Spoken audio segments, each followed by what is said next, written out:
தலைவன் மைக்க பிடிக்கல, பிடிச்ச கூட்டம் எப்படி ஏறுதுன்னு மட்டும் பாருங்க. நீங்க சாதாரணமா வந்து எங்க தளபதியை இடம் போடாதீங்க. மாநாடு என்னைக்கு கண்டிப்பா அது அறிவிப்பு வரும். அதான் சொல்ல வந்தேன். மாநாட பாருங்க, தமிழ்நாடு ஸ்தம்பிச்சு போற அளவுக்கான மாநாடு. எதிரில ட்ரெயின் இல்ல, எது வந்தாலும் எடுத்து வைக்கணும்.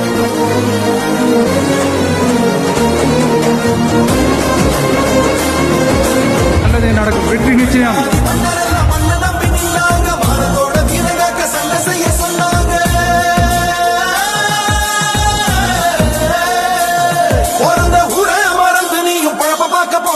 புழுதி காட்ட மலடியாக்கி நரக வாழ்வு வாண்டியே